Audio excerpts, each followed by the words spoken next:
Notre rôle maintenant, c'est détecter notre lumière et en profiter au maximum. Et quand on a un plaisir ou un désir, la porte s'ouvre encore plus grand. Comprenez, c'est quoi la lumière? Lumière, amour. C'est pas important qui tu es, où tu es, comment tu es. Dieu t'aime. Boker Tov, bonne matinée à tous nos chers fidèles Sitrei Chaim. Baruch Hashem, malgré que nous sommes peut-être loin physiquement, nous sommes très très proches avec notre cœur et avec notre âme, Baruch Hashem, qui vous aime et on est lié. Il n'y a pas de distance quand on cherche l'amour de son prochain, l'amour proche, l'amour propre. Et surtout cette période que Baruch Hashem, on a eu la chance que Baruch Hashem, l'endroit où on habitait, heureusement qu'on est parti au Portugal, on a eu la chance que 2 de nos enfants se sont sauvés vraiment une demi-heure avant que le feu prenne, et que Dieu nous aide, qu'on puisse retrouver quelque chose. Mais il faut savoir, tout est pour le bien, tout est fait pour le bien. Ça, le feu, ça nettoie. Malheureusement, cet incendie immense qui a été, pas seulement chez nous, mais toute l'allée, tout ce qui monte vers Jérusalem, tout a été brûlé et tout le monde oublie que ça a été un incendie fait par des êtres humains. Ça veut dire qu'il y a des gens, que Dieu nous en préserve, ont pris dans leurs mains du feu et ont su, ils savaient très très bien que ça allait prendre parce qu'il y a du vent très fort et on est en plein été. Et malheureusement, ces gens-là qui sont complètement inconscients, on espère, ont fait des dégâts de millions de shekels, à part le problème, le grand problème, que Baruch Hashem, comme nous, des familles entières, ne peuvent pas habiter chez eux, ne peuvent pas rentrer chez eux à la maison. C'est pas simple. Et il faut savoir que la raison pour laquelle le feu s'allume comme ça, et il prend tellement fort et on n'arrive pas à l'éteindre. Vous regardez jusqu'à aujourd'hui, jusqu'à ce matin, ils n'ont pas encore fini d'éteindre le feu. La seule raison est la haine gratuite. Il n'y a pas d'autre raison.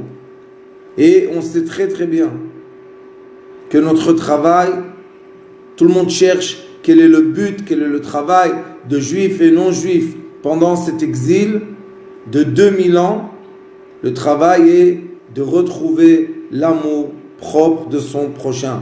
Ve'ahavta lereacha kamocha. Il faut savoir aimer son prochain. L'amour du prochain préserve ce feu. Regardez les flammes, regardez les nuages, les photos qu'il y avait. Les nuages sur toute Jérusalem étaient devenus obscurs. La quantité des nuages, et malheureusement ce sont des nuages toxiques. Ça fait une séparation entre l'être humain en plein jour et le soleil. Le soleil était rouge comme du feu. Et oui, malheureusement, on n'arrive pas encore à comprendre la signification de la haine de son prochain. On n'arrive pas à comprendre, on n'arrive pas à rapprocher ce problème à notre cœur. On n'arrive pas. On arrive très facilement d'avoir la haine de notre prochain et on n'arrive pas d'avoir l'amour propre. Surtout de qui? Pas de ceux que c'est facile de les aimer. Ceux qui sont à l'inverse de nous. Ceux qui sont à l'autre polarité. Si nous on est dans une polarité positive, eux ils sont dans la polarité négative, on doit tous se rejoindre dans le point zéro. Être humble, être anav, comme Moshe Rabbeinu. Même Pharaon, qui était le grand sorcier de la génération, Moshe Rabbeinu a prié pour lui. Et Pharaon, il a dit, prie pour moi, s'il te plaît, prie pour moi. Moshe Rabbeinu a dit oui, je vais prier pour toi. Et la preuve qu'il a été sauvé. Et il a fait tchouva. Et après il est parti Yona. Yona le prophète, il est parti là-bas, à Ninvé. Et le roi Pharaon est devenu le roi de Ninvé. Et quand il a entendu de Yona, le prêtre, qu'il y a une xéra, qu'il y a chas v'shalom, quelque chose de mal qui va se passer à cause de la haine gratuite, tout de suite, il a commandé de faire un jeûne aux êtres humains et même au bétail.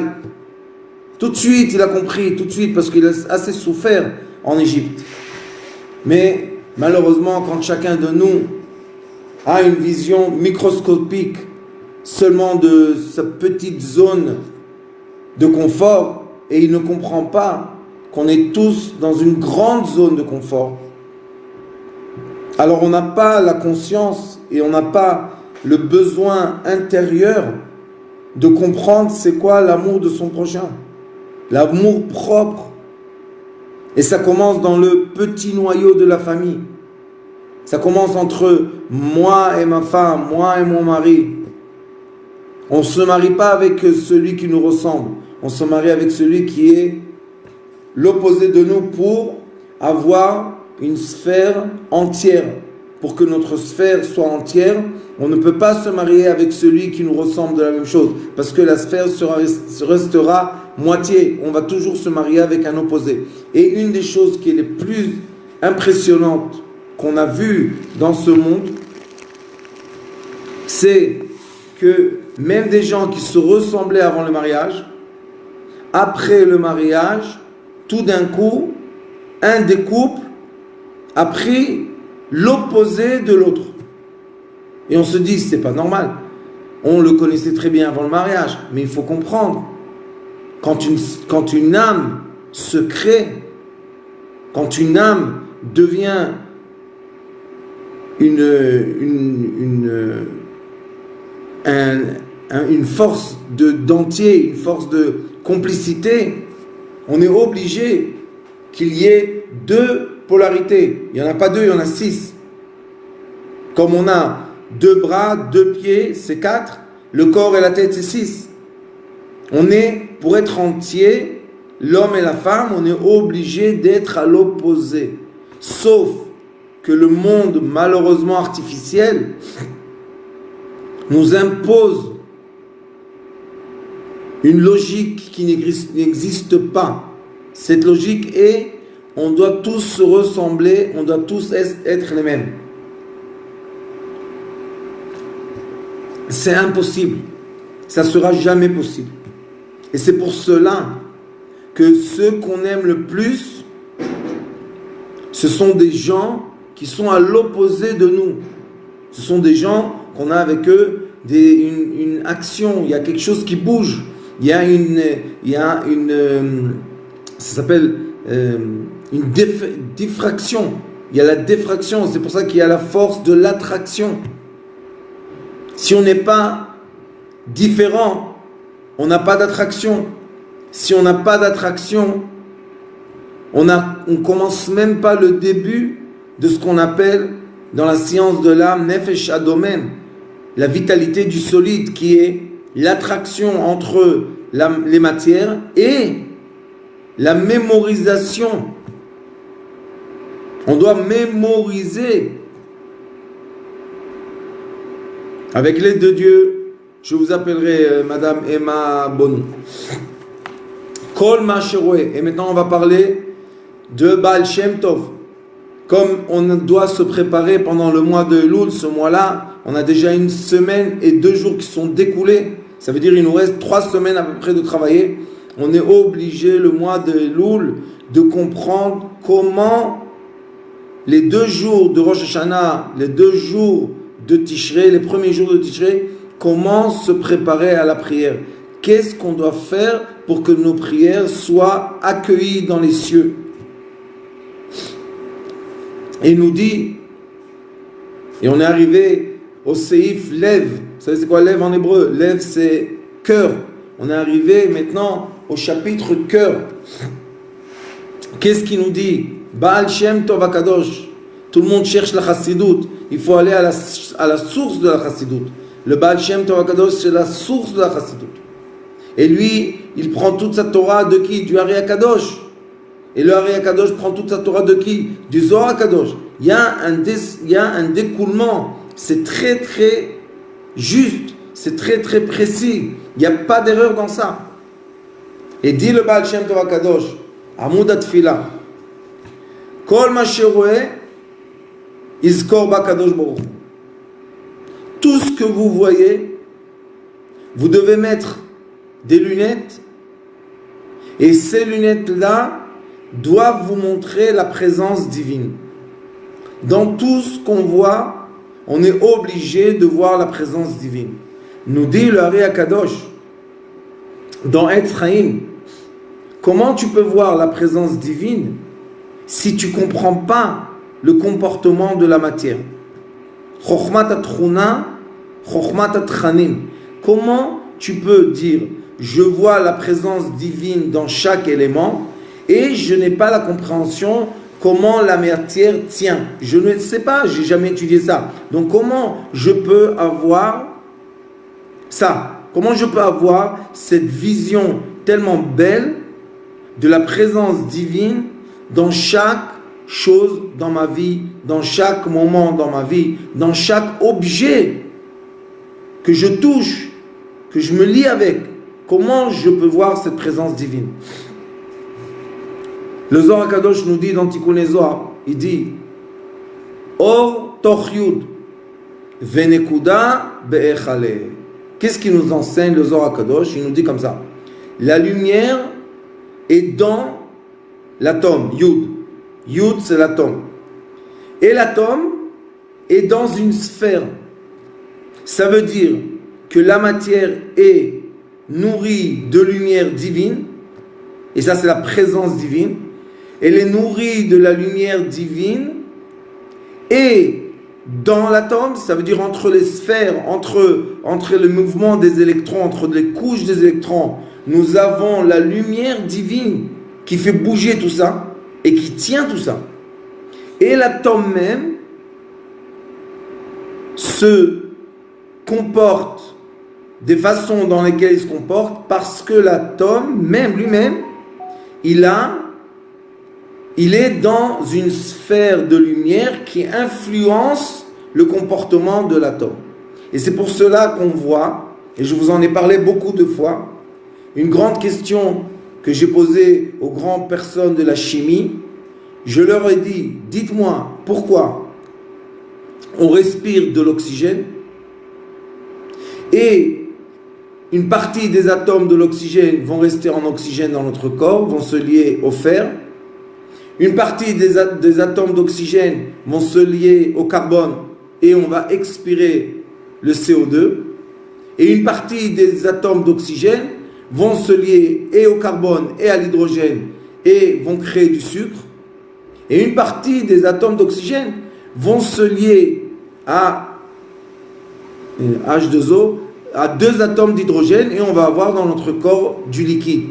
Qui leur donne l'ordre de le faire? Et est-ce qu'on peut prévoir ça? Est-ce qu'on peut, nous les êtres humains, comme on pense qu'on est les rois du monde et on gère tout, est-ce que nous on est capable de programmer à l'avance?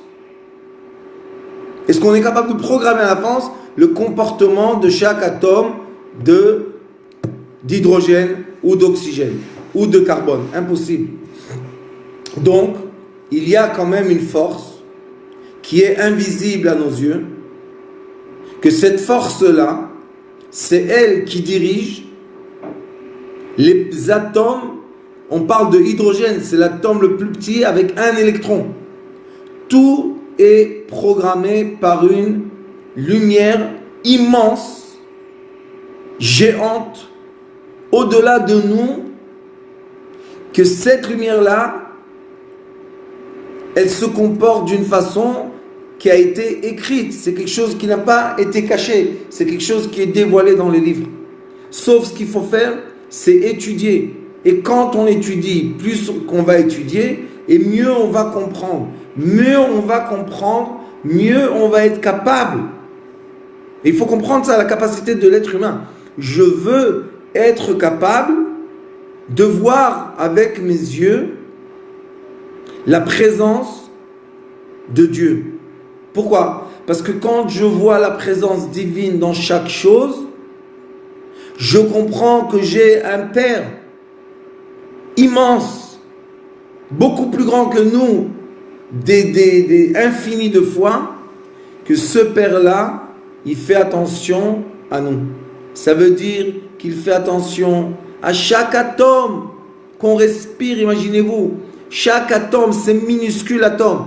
Il fait attention à chaque atome, que celui-là se lie avec le fer dans notre sang, les globules rouges, et qu'il aille nourrir les cellules. L'autre, il va le lier avec le CO2, il va être la destruction de la cellule et il va être expiré à l'extérieur. L'autre va se lier avec l'hydrogène et on va avoir du liquide dans notre corps. On a 70% du corps liquide. L'autre va se lier avec le carbone et l'hydrogène, va devenir du sucre. Le sucre est l'essence essentielle de toutes les cellules pour qu'on puisse fonctionner. Si on n'a pas de sucre, les muscles arrêtent de fonctionner. Malheureusement, c'est très dangereux parce que la respiration, les poumons dépendent du système musculaire. Et si par malheur le système musculaire arrête de fonctionner, on s'étouffe à mourir. Donc chaque instant qu'on respire, et c'est ce qu'a dit David Amelech, Al kol neshima o neshima ta'alelia, sur chaque respiration je dois remercier le bon Dieu. Pourquoi? Parce que Hashem Yitbarach, il fait attention à chacun de nous. Et c'est ce qu'il dit ici, Baal Shem Tov, rappelle-toi, Dieu, si c'est dans les moments d'amour, Imahava, Iskor Ahavat Hashem Yitbarach. Quand on a des moments d'amour, quand on sent qu'on est aimé, quand on sent que quelque chose réussit, quand on sent qu'on s'est sauvé d'un malheur, quand on a des sentiments, Kirvat Elokim Litov, ça veut dire que je suis très très très heureux d'une présence d'amour qui m'entoure, qui m'enveloppe. À ce moment-là, il faut se rappeler, cette chaleur, ce moment découle de la présence divine. C'est pas du hasard, c'est pas pour rien. Il y a une bonne raison. Hier, on a parlé avec ma femme, la rabbinite. On s'est dit, hier c'était dimanche. Normalement, dimanche du matin au soir, je ne suis pas du tout à la maison, je suis à Netanya. Je lui ai dit, comment on aurait fait? Elle a une voiture avec 5 places. Et on est là-bas, Bliarinara, 10, 12, 13, je ne sais pas combien. Comment on aurait fait? Comment on aurait tout mis dans la voiture? Comment elle se serait sauvée du feu? Eh bien, Kadosh Baruch Hu, qui sait tout ce qui va se passer, il est au-delà du temps. Il nous a tous envoyés loin. Et il a laissé là-bas 2 filles à moi qui sont rentrées avec quelqu'un de gentil. Quelqu'un qui nous a fait un chesed. Quelqu'un qui était en voiture avec sa femme. Il a vu une de mes filles courir dans la rue. Il a dit, tu cours. Elle a dit, je sais pas comment me sauver. Il a dit, rentre dans la voiture. Elle a dit, j'ai une sœur. Amène ta sœur. Et ils sont rentrés dans la voiture. Et ils ont été sauvés de cette façon. Vous comprenez un peu?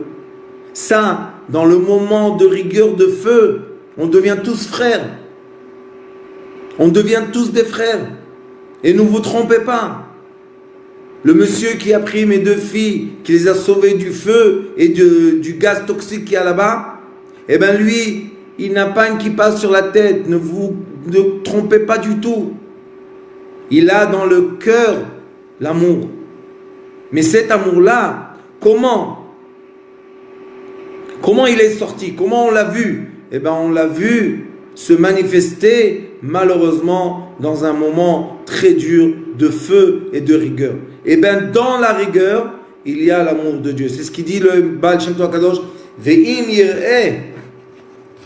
yir'a. Et s'il y a malheureusement de la rigueur, eh bien rappelle-toi de Dieu. Izkor irat Hashem itbarach kayadua bekama mekomot. On doit se rappeler de la présence divine. La présence divine est la reine aussi dans les moments de rigueur.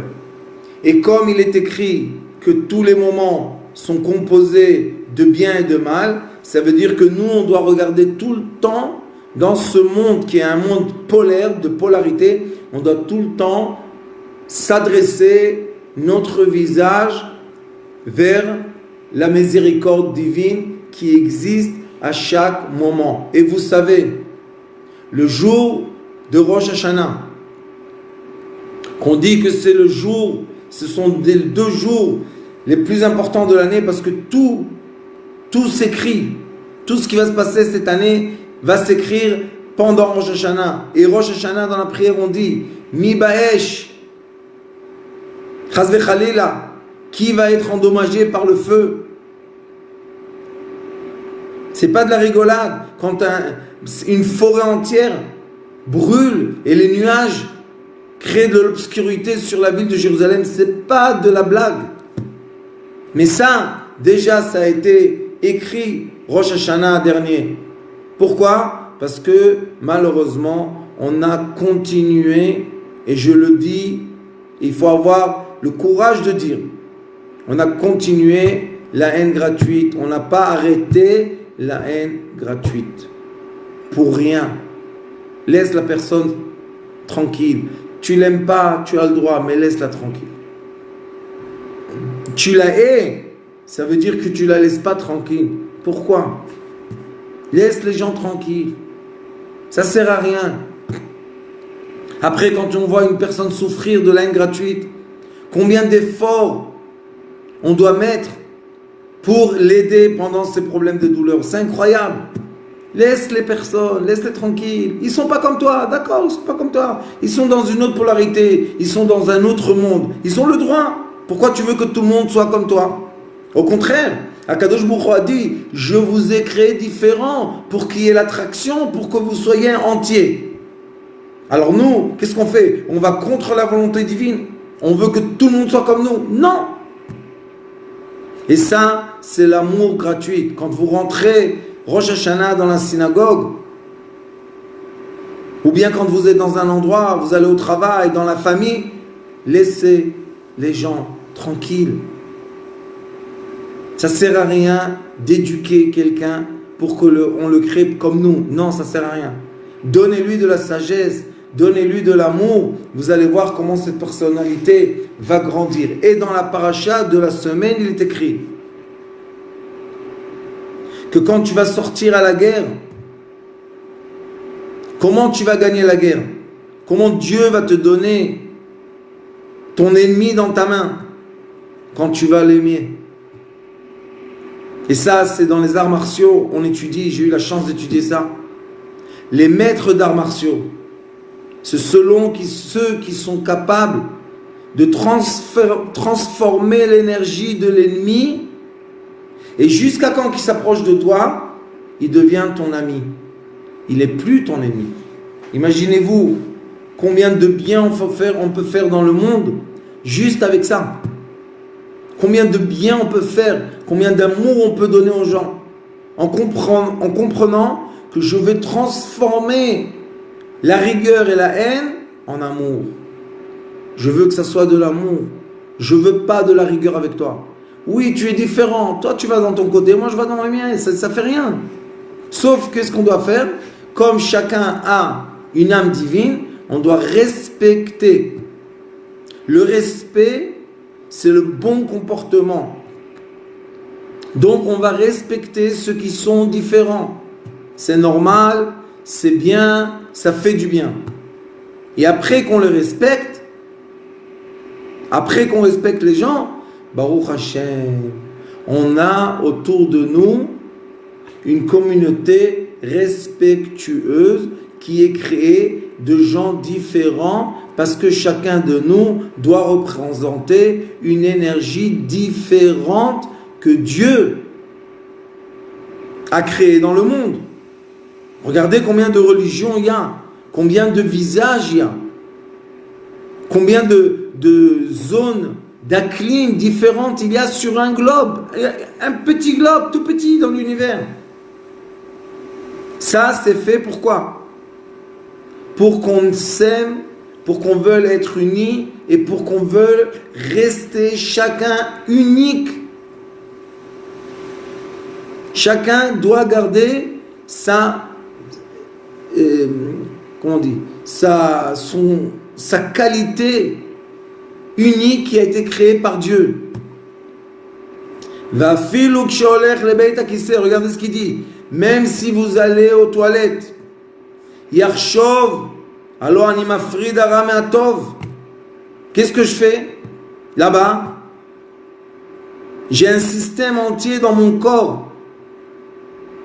C'est incroyable, j'ai un système entier qui s'appelle la vitalité des végétaux, et ce système, c'est faire la séparation dans la nourriture dans notre corps et envoyer le bien à notre cellule, et tout ce qui est des déchets, le faire sortir de notre corps. Vous savez que malheureusement, les gens qui ne savent pas, qui ne sont pas capables de nettoyer les déchets de leur corps, c'est toxique. C'est vraiment dangereux, ils peuvent mourir de ça. Et c'est pour ça qu'il faut vite nettoyer les déchets du corps. Il ne faut pas rester constipé, il ne faut pas rester sans aller aux toilettes, il faut tout de suite évacuer. Même les commandements de la Torah, la halakha, elle dit que même si tu es au milieu de la prière et tu as besoin d'aller aux toilettes, tu arrêtes la prière, tu vas aller te nettoyer et tu retournes dans la prière. Vous comprenez? C'est tellement juste. C'est une Torah tellement juste. Pourquoi? Parce qu'elle représente la vérité. La Torah représente la vérité de la création du monde entier et surtout de l'être. Et c'est pour ça qu'il dit Ve'atov isher lavodato itbarach shemo vezeu yichudim. Vous savez, qu'est-ce qui fait le Baal Shem Tov HaKadosh? Il est en train de lier ce qui est le plus haut avec ce qui est le plus bas. Il fait là dans cette phrase, je vais vous la traduire, il fait l'union entre les polarités les plus extrêmes qu'il y a. Une polarité, c'est les déchets qui sortent dans notre corps, de notre corps. Et la deuxième polarité, c'est quoi? Yichudim, créer des liens. Ça, c'est un grand enseignement de Kabbalah. Créer les liens divins. Yichudim, c'est les liens divins. Comment on a la force, dans une même phrase, dire les déchets qui sortent de ton corps, créer les liens divins. Comprenez un peu, c'est quoi la beauté de cette Torah? Et surtout quand on va à la prière, on doit comprendre, oui, la prière, c'est le lien divin, c'est l'union divine. C'est tellement grand qu'il n'y a même pas de paroles pour décrire. Et d'un autre côté, on vous dit, quand tu vas aux toilettes, tu dois nettoyer ton corps, faire sortir les déchets pour être propre intérieurement. Et il faut savoir que dans la halakha, dans les commandements, il est écrit que l'être humain doit préparer son corps à la prière. Cela veut dire qu'on n'a pas le droit d'avoir des déchets, des restes de déchets sur nos habits ou sur notre peau. Et c'est pour ça qu'après qu'une personne fait ce qu'elle fait, il faut se rincer avec de l'eau, se nettoyer comme il faut pour que l'endroit soit propre. Comme il y a en Europe, par exemple, les bidets. Comme il y a chez les musulmans, ils se nettoient avec, ils ont comme un récipient comme ça, spécial pour se nettoyer. Il faut être propre. Ça veut dire quoi être propre? Ça veut dire pas tu es sale. Non, tu n'es pas sale. Mais il faut savoir que tu ne dois pas avoir des déchets sur ton corps, parce que les déchets qui restent sur le corps permettent aux forces négatives de saisir notre corps et d'être, eux maintenant, les rois du corps. Vous comprenez un peu? C'est tellement beau, c'est tellement humain.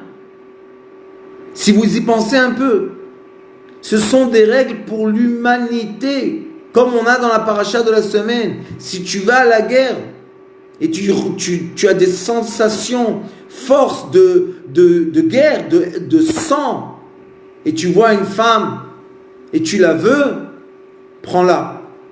Prends-la. Mais après que tu l'as pris, tu la mets chez toi à la maison 1 mois. Elle doit raser ses cheveux. Elle doit faire des ongles qui ne soient pas propres. Elle doit pleurer 1 mois, vous comprenez, jusqu'à quand que les paupières tombent, malheureusement.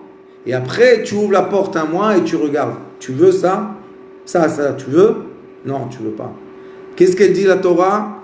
Tu n'as pas le droit de la vendre. Vous savez, avant il y avait l'esclavage. Tu n'as pas le droit de la vendre. Elle ne t'appartient pas. Laisse-la partir chez ses parents. Laisse-la partir. Elle ne t'appartient pas. Pourquoi? Parce que c'était un coup de chaleur, de feu. Que tu voulais quelque chose, mais comme tu étais au moment de guerre, on ne pouvait pas t'interdire ça. Mais quand tu es serein et tu n'es pas à la guerre et il n'y a pas du feu autour de toi et des morts et des blessés, là, tu es un autre personnage. Et ici, on nous dit la même chose. Pour savoir prier, il faut savoir que nous avons des moments dans notre corps, que ce moment-là, qu'on sépare les déchets de notre corps, vous imaginez un peu de quoi on parle? On parle de la chose la plus, on va dire, sale de nous. Eh bien, pendant ces moments-là, tu es en train de vivre des unions célestes. De quoi? De séparation du mal, du bien. Vous comprenez un peu? Ça s'appelle les lunettes de la vision divine. Et si vous allez étudier, comme on enseigne à l'école de Sitrei Chaim, CTA, comme on enseigne la thérapie lumière, on démontre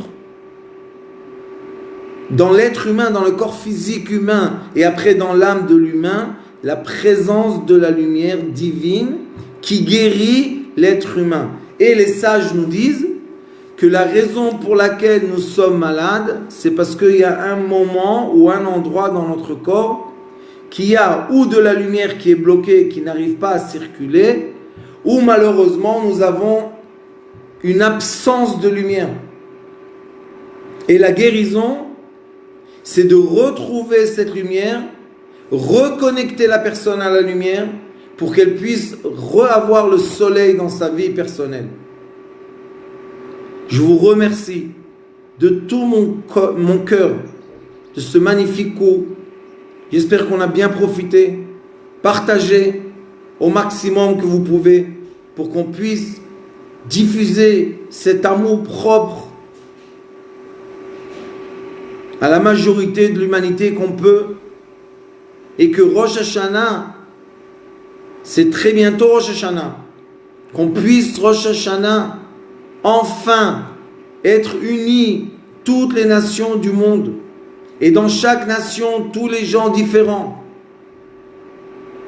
et comme ça on ait la force de venir devant le divin qui est sur le trône de la rigueur Rosh Hashanah, le jour de l'année, et le changer, le bouger, le basculer, dans quoi? On veut le basculer dans le trône de miséricorde.